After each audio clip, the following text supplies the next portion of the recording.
Robots Radio. Games, lore, stories, community. Just press play.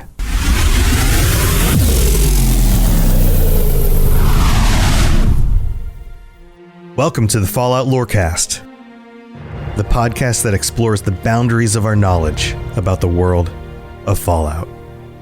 I come from a place far to the northwest. It's called The Pit.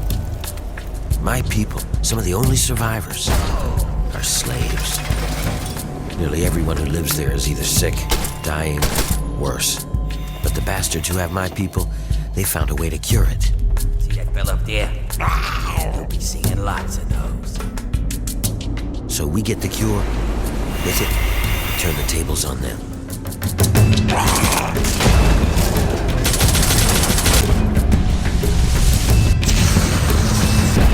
Nice work in the hole, New Blood.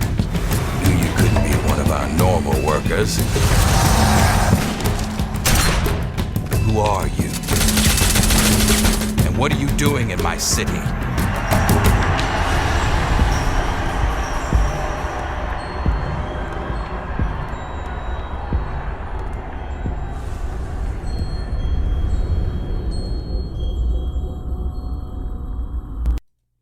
The Pit DLC for Fallout 3 originally was launched on March 25th, 2009. 2009. It is 2022 right now, as I record this. 13 years ago.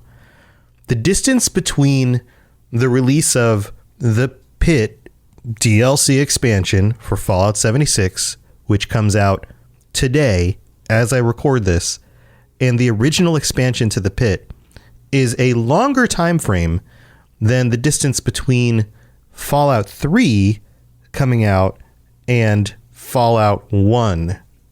Fallout 1 was released October 10th, 1997. Fallout 3 came out October 28th, 2008. It's kind of just one of those crazy things to think about. That's roughly 11 years. Almost to the day, October 10th, October 28th, same month, just different times of the month. And the distance between these two is greater by almost 2 years. So that's I don't know, just one of those things that I notice when doing the research on this stuff, because I didn't pick up Fallout 1 when it came out. I wasn't playing Fallout 1 back in 1997. I could have been. I've talked about this on the show before, but I wasn't. I missed it. I was getting ready to do college stuff and was kind of busy with other things. But I definitely was around when the Pit came out, and Fallout 3 was definitely on my radar in 2008. And to think that that much time has gone by and we are now returning to the Pit is a very, very cool thing. So today it comes out, and I thought this episode would be a really good opportunity to give those of you who either didn't get a chance to play the Pit or who did, and it's been a while, kind of a refresher. Why are we going back to the Pit, or going to the Pit actually ahead of time, almost 200 years before the events in Fallout 3? Well, what we know about the Pit in Fallout 3 is what the area becomes, what becomes of it. And the events of Fallout 76, the Pit, are going to be a very different situation because it is so much earlier in the time frame. And I have it downloading in the background right now. I will be diving into this. I did not play any of the beta access stuff, so I've been kind of holding off on that. I want to get the full everything out, hopefully everything functioning correctly experience, and I'll be diving into that very soon, probably later today. But before I get into that, let's do a little bit of an exploration of the events that take place much later in the timeline. So the date is 2255. This is about 20 years before the events of Fallout 3. And what we know is that the Brotherhood of Steel under Lyons' Brotherhood of Steel, the one that most of us tend to be more in favor of, are on their way to the Capital Wasteland. And on their journey, they've crossed and passed a number of different locations. One of them is the remains of Pittsburgh, the Pit. And this location is probably in, I would assume, and we don't know, we don't have a list of everywhere that they went or what every community was like, but I would imagine that the remains of Pittsburgh are one of the worst, if not the worst places that they travel through on their journey. Pittsburgh, if we go back to the time of the Great War, was an industrial city. This was a location that was churning out iron and steel and the equipment that would be needed for war. So we know, based on the events of Fallout 3 and the conversations that we have with some of the characters, that when the bombs dropped, locations like Pittsburgh and DC were some of the first to be hit. I saw a debate online recently about this in one of the forums, and somebody was like, with China being west of the United States across the Pacific, they would have traveled across the Pacific, or they launched missiles and bombs from that side. How is it that the East Coast was hit first? And what some people don't remember is that China was very good at being stealthy. And when it came to interpersonal war and conflicts and soldiers on a battlefield, that meant stealth suits. When it came to launching interballistic nuclear missiles, that meant submarines. There were a number of submarines hidden off the coast in the Atlantic. And the first locations that they hit in the 2-hour war, remind you, the Great War lasted 2 hours. And some of the first locations hit were places like Pittsburgh and DC, and they were hit hard. These locations, years later, still have not recovered. And on top of that, because of the bombing and because of the pollution, the people who are living here are not only affected negatively by the environment and their living situation, but there is a mutation problem. They are having issues. So what the Brotherhood discovers is a community that is barely getting by, people who are on the very fringes of survival, of humanity at all. And on top of that, they can't safely have children, because if they do, the children are very, very likely to come down with a disease, which will turn them into monsters, and not monsters in the rabid ghoul sense of the word monsters. These creatures are different than what we had seen previously in the Fallout games. TDR stands for Troglodyte Degeneration Contagion. They call these monsters trogs. They look kind of like Gollum from the Lord of the Rings, and they are violent. And unfortunately, this is not the kind of thing where if you are somebody wandering in the wasteland and you happen to come across this disease later in life, you're more likely to develop it as the wasteland kind of wears down your system and your ability to fight off diseases. No, this is something that was way more likely to happen to children, which is extremely tragic. Everything about the pit is dark and tragic, and this is one of the most tragic things. Parents couldn't safely have children without the threat of them turning into monsters. And in those kinds of situations, you can imagine the difficulty in the decisions that you would have to make. If you have a child and it comes down with TDC, I was going to say TDR, TDC, do you keep them? Do you need to get rid of them? This becomes dark. And this was the situation that the Brotherhood comes across. So in Lion's mind, he's going, well, maybe we stamp this out. Maybe we put these people out of their misery. Maybe we take the healthy children with us to a place where they will be safer. Maybe we use them as recruits for the Brotherhood. The individuals who are here are basically raider groups who are just kind of running on the fringes of society. They probably need to be put down anyway, or at least that was their perspective, it seems. And so Lyons initiated what would later be known as the Scourge. Now that's a story. The only reason I'm here is because of Elder Lyons. You see, I grew up in the pit. Don't suppose you ever been there, huh? It's about 500 clicks to the northwest. Place is a nightmare. 3 irradiated rivers coming together. People there were not well, but the Brotherhood of Steel came down on the place with a righteous hammer. They called it the Scourge. The Brotherhood sweeps through and they kill anybody who stands against them at all. Anybody who puts up resistance. They do leave individuals who don't, and they kill about half the inhabitants of the pit at that time. And a reminder, this is almost 20 years before the events of Fallout 3, but before the time that you get to visit as the lone wanderer. And everything goes to plan except for one thing. There is a casualty.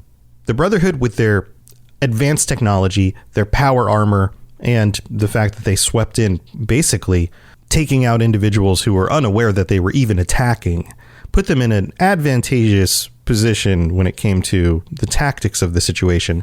But there was an accident that occurred, and an individual was left behind. Initiate Asher survives the Scourge, but they think he's dead. He's in a situation where he's in his power armor in a building, and the building collapses underneath him. And from what the Brotherhood can tell, he is dead. They've lost him. And so he gets left behind. But Asher is not dead. In fact, Asher is alive. It takes a few days for him to wake up. He's in a coma, more or less. And he wakes up to a woman trying to remove his power armor because she's scavenging things. She's one of the individuals who lives in this area, and she sees this power armor and this soldier who was left here, and she decides that would be amazing to have. Well, in doing this, he wakes up, questions the woman, learns that she and her tribe, her group, are scavenging through the remains of what were left after the Brotherhood came through. And the Brotherhood leaves a lot. They take some of the things that they find most valuable, but they basically created a power vacuum. They took out a lot of the individuals and a lot of the more dangerous members of the raider gangs and the people that were working and kind of overlording in this situation. And so behind that, you end up with individuals who were a little bit less, capable or dangerous, able to take more of what was left behind, some of which was actually very useful. It just wasn't in the best working order, and it wasn't something that the Brotherhood was looking to pick up and take with them or could even take with them. For example, the location that Asher was in was an operational steel mill. Remember, Pittsburgh was a location that was making metal, steel, iron, and the bones of what would be used to construct things. This was an industrial center. And the steel that this mill could manufacture could be very beneficial to anybody who would be looking to buy it in the wasteland. This situation sets up Asher to become a leader in this community. He has the training and the knowledge of the Brotherhood, although he doesn't hold on to the ideology. He has power armor, which immediately makes him look like a god to these people and puts him in a situation where he's way more protected and capable against anybody who would stand against him. And these people are desperate. They are looking for a cure. They're looking for a way to better their lives. There's a power vacuum, and they're looking for a leader to take them to new places. And so this is how we get Lord Asher.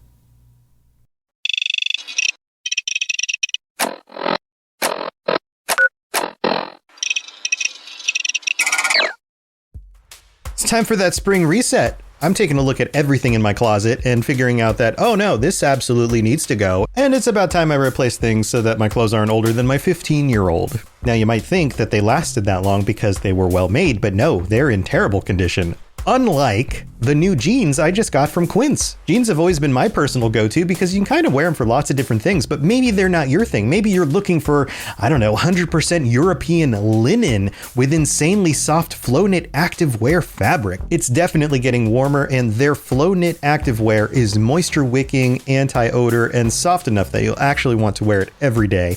So pick out what you want. You can't go wrong because they have prices 50 to 60% less than similar brands. And like I said before, they are high quality. I continue to wear their clothes all the time, and I know that these new jeans are going to last me a lot better than the other things in my wardrobe. And on top of it, they look great. They're so comfortable. And I spent just as much on the jeans that I am now cleaning out of my wardrobe. So if you're looking for something better, just all around better, go check out Quince. So go do it right now. Refresh your wardrobe with Quince. Go to quince.com/falloutlore for free shipping and 365-day returns. Now available in Canada too. Go to quince.com/falloutlore for free shipping and 365-day returns. Quince.com/falloutlore. Hello there, old chap. Good to see another of General Atomic's finest, still eager to serve. Welcome to the middle of the show. This is our break in the middle where we get to thank our patrons and all the people who can make this a thing that I do regularly and full time. And I appreciate you guys so much. We have some new patrons to welcome. Slammy64 and Derek P upgraded to a tier 4 patron. Derek, that means that you'll be able to join us on a future episode, or at least this month's episode, where we have a patron chat at the end of the month. Man, words are tough, guys. This will be coming up in 2 weeks of actually the date that it is right now. It's the 13th as I record this. This will be coming up in 2 weeks on the 27th. So Tuesday nights, 9 p.m. Eastern is when we record our patron episodes. And if you are a tier 4 or higher patron, then you're able to join us. And I'm looking forward to chatting with you guys. Please let me know what you think about. Maybe we should be discussing the pit, but we can take on whatever topic you guys would like. We just all have to decide what that'll be. Also, a big shout out to all current 59 members of the Patreon and our 2 Sentry bots, Dylan R and Leonard M. Thank you so much to all of you guys and all of your support. You guys are amazing. I couldn't do this without you. Genuinely. Thank you so very, very much. Also, we don't have any new reviews or ratings. I guess we have new ratings. We just don't have any new reviews to read out. I always want to lump them together. I can't see who rates what. I just know that if I look, the number goes up, But if you'd like to help me out by leaving a 5-star rating with a review on Apple Podcasts, then that's a wonderful way to make sure that people know that this show is what they're looking for. And a rating on Spotify would help too. That's all awesome stuff. One other thing before we move on. Thank you to everybody who came by our charity stream on Labor Day. It was amazing. We had a all-day charity stream on the Robots Radio Twitch channel. A bunch of the different hosts from Robots Radio came over and streamed different things. We had a big Dungeons and Dragons session. We had some live shows. We had some behind the scenes of some of the shows. We had some playing games and chatting about the lore and answering like trivia questions.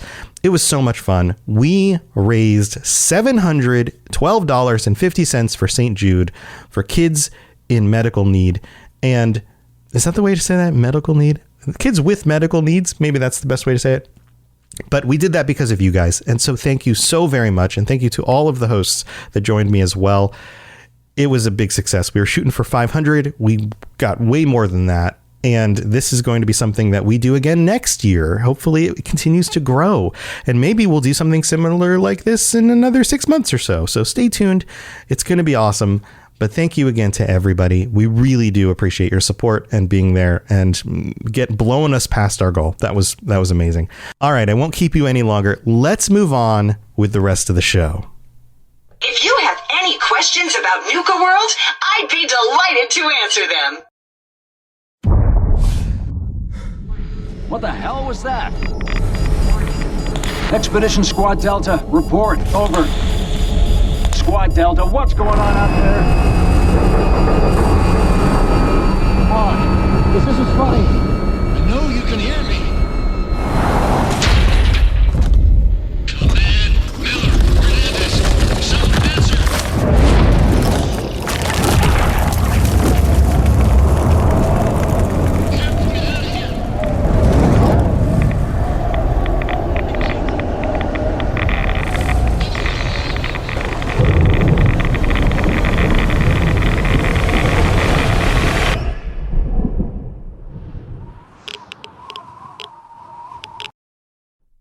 That was the teaser trailer for The Pit for Fallout 76. I thought it would be fun to include it as well. You don't get as much of a description or explanation of what's going on, and I'm sure visually it helps a little bit other than just being able to see the or hear the sounds from it. But very cool stuff. I'm looking forward to it. It'll be cool to go back to The Pit. But before I'm able to dive into that, we've got to finish the story here. So in The Pit, in the year 2277, that's when you get pulled in as the lone wanderer. And the situation that you come into is still dire. This is a dark situation. Lord Asher has been ruling over the pit now for a while. And because of the desperate situation of the location and the people, he's taking desperate measures. The people there can't procreate. There are basically laws against it. And in order to refresh the population, they need to bring people in from the outside. So slavers are very common, and there's a lot of justified bad things happening. I'm putting that in quotes. Bad stuff. Everything that you think you would be something people would do when they take advantage of other people, probably happening and probably justified in some way. All of this in the name of science. Asher has married a woman named Sandra. She is the chief scientist of these individuals. And Sandra has been looking for a cure to the troglodyte disease that everybody has or seems to be passing on to their children. And the solution comes from an unexpected place. They have a daughter, which, again, kind of ironic. They're having kids, but other people shouldn't be. And her name is Marie. And Marie not only does not have TDC, but seems to be actively immune to it. There is something in her biology, there's something in her blood that might be the solution, the cure. So now we're seeing a situation that is fairly common in these games. You have an individual who's justifying terrible acts in order to do something that seems morally good. But, of course, because they are in the position of the one with the most power, they're the autocrat, it's mostly for their own benefit. Because if Asher can cure his people and create a healthier population who he lords over, then in his mind, that population can be used to expand his power out from just one city, one rundown, broken city, to becoming a regional empire. This is Asher's plan. And one of the slaves escapes, and you find Werner in the wasteland with a radio signal asking for help. And that's when you're brought into the situation. And you go through the situation, working your way through the game, and I'm not going to go over all the stuff that you should go play this. Go play it. But some of the stuff that you deal with here is fight pits and dealing with losing all of your gear and then getting new gear, including the auto axe. And the fight pits are a very dark development. They're part of what Asher has designed for this society. You see, Asher thought that this was actually a progressive policy. The idea that the slaves that they brought in from other places in the wastes could fight in the fight pits in gladiatorial combat, much like the ancient Romans.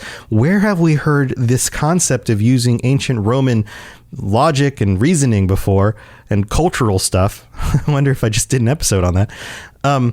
In a place called the Hole. And if they won enough of these gladiatorial combats, then they could work their way into joining the ranks of not the citizens, but Asher's army, which kind of works out for him, because if these people get too rowdy, you throw them in the pit and they die. If they don't die, then they are now battle hardened and able to serve in his armed forces. This is the environment that we find ourselves in the Pit DLC. fighting for our lives, working our way through this society in order to ultimately make a decision. And it comes down to, and again, this part's a little spoilery, but it plays into the story side of this, so I have to kind of go over it. But the decision that you're given here is, it's kind of like a terrible thing and a terrible thing, a rock and a hard place, but both options seem to be terrible in some way. So it comes down to helping Werner with this uprising and fighting against Asher. And one of the things that you can decide to do is to take Asher out, to steal Maria, because she might be the solution to people being able to have children and keep them safe and not turn into monsters. So basically what happens is you fight through the pit, and then if you win enough times, you're granted an audience with Asher. And Asher is suspicious of the time that you arrived and all of the stuff that's going on, and either, depending on your decisions, attacks you, or you're given the ability to see the research lab and what's going on behind the scenes. So while this happens, Werner is staging a riot and Asher needs to leave. So you're kind of given a dilemma here. At this point, you realize the research and the science that's been going on behind the scenes, the fact that Marie, I think I called her Maria earlier, it's Marie, might be the solution to this.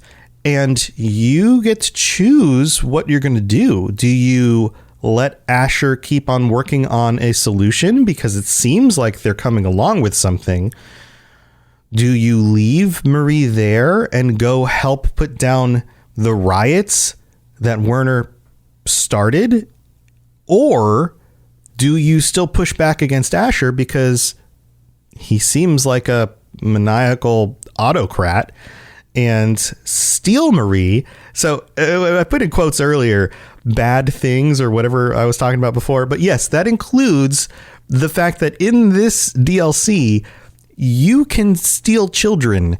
So not only are some of the individuals that I've talked about before, the Brotherhood stealing children from people in the pit, the people in the pit stealing individuals and putting them into slavery from other locations, probably including children, but you yourself can take on the decision to be a child stealer, child thief, kidnapper. That's the word.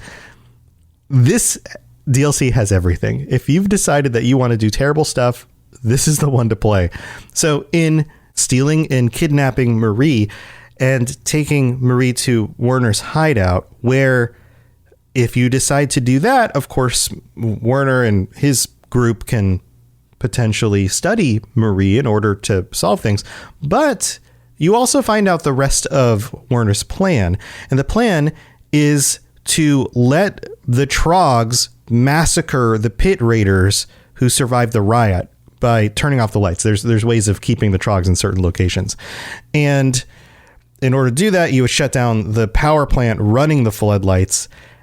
This has huge ramifications for Pittsburgh. I was going to say Pittsburgh, but it's not Pittsburgh anymore, because there are large sections of Pittsburgh which just get overrun by Trogs and people can't live there anymore. And basically you are creating a massacre again in this location. So yeah, I mentioned that both options seem pretty dark. One of them is keep the leader in power who is lording over these people with some sort of good reasoning, but still doing a lot of terrible things, or help the rebellion massacre a lot of people in order to take power for themselves. And in both situations, there's no guarantee that you're going to get the solution to the disease that is making it so difficult to live in this location. Everything is dark. And there is ultimately not a quote unquote right choice. It's just one terrible situation or another.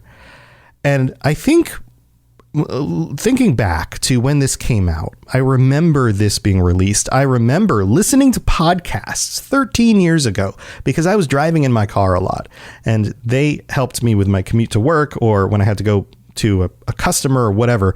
And I remember the discussion on some of the podcasts about this DLC and how people were like, yeah, it's really dark. This is really brutal. And I don't know. Like, I haven't played the new Pit expansion. I have a feeling it's not going to be as dark as the situation we have here, or it's going to allude to things without actually showing them or really discussing them in any detail. 13 years ago, Fallout was a different thing. And I often talk about how in the difference between the Bethesda run games and the like Obsidian side, the original crew and then Obsidian who did New Vegas, oftentimes the Bethesda ones tend to be a little bit less dark and foreboding. New Vegas has situations in it that seem darker and more terrible, more serious than some of the situations we get in Fallout 3 or Fallout 4 or 76. But this is the counter to that argument. The Pit is Bethesda writing at its absolute darkest, I think. You have everything here. Everything. With justifications for doing good by doing terrible things. And that is legitimately part of this world. That is part of the Fallout formula. You've got the wacky stuff. You've got the Bottle and Cappy singing funny songs and, you know, the wacky wasteland stuff. But on top of that, it's all like icing on top of a very, very disturbing cake. Man, that analogy works really well, doesn't it? And without both of those things, the world isn't as interesting or compelling or difficult to navigate. What do you do in those situations? I would like to know. What did some of you guys decide? Who did you go with? Do you feel like there's a better justification? There's more to this. There's other characters. There's other events you go through. I didn't want to cover everything because even if you haven't played this and you just kind of got an overview of it, you could still go back and enjoy it. It's like watching a prequel movie or TV show. You know how it's going to end, but that doesn't keep you from enjoying it, right? That's the whole spoiler thing is so confusing to me. Like, oh, spoilers. Well, okay, but you still are going to enjoy it. Like, it doesn't actually ruin it. I don't know. That's neither here nor there. Some things you can spoil and it doesn't ruin them, but some things it does. I guess it just depends on the situation. Well, thank you for tuning in. Let me know your thoughts about this. Let me know your thoughts about the new Pit expansion for 76. And come join us on the Discord. I know every day, it feels like everybody. It feels like we've got a dozen new people joining the Discord every day. Lots of awesome people showing up. But come jump in there. There's a Fallout Lorecast channel where you can chime in and tell me what you think about this stuff and share it with the rest of the community too. Like, tell me and everybody else. And if you want to come chat with me about this stuff, I'm trying to stream more often. Twitch.tv/robotsradio. It's the place where you guys can come hang out with me and the rest of the community, get to know how awesome everybody is, and let me know your thoughts about this. Let me know your thoughts about the game and what you did in this DLC. And when did you play it? Did you play it 13 years ago or not? All right, guys, have a wonderful week. I'll see you next time. Stay safe out there. To plug into everything else we're doing, check out robotsradio.net. Reach out to me on Twitter at robots_radio. Check out the Robots Radio Rocket Club, where you can join me and a bunch of our other creators creating your podcast, starting a new podcast, or helping your current podcast grow. There's more information about that on robotsradio.net as well. And you can always talk with us and the entire community, over 2,000 people on the Robots Radio Discord. Come join us. We'd love to chat with you. See you guys next time.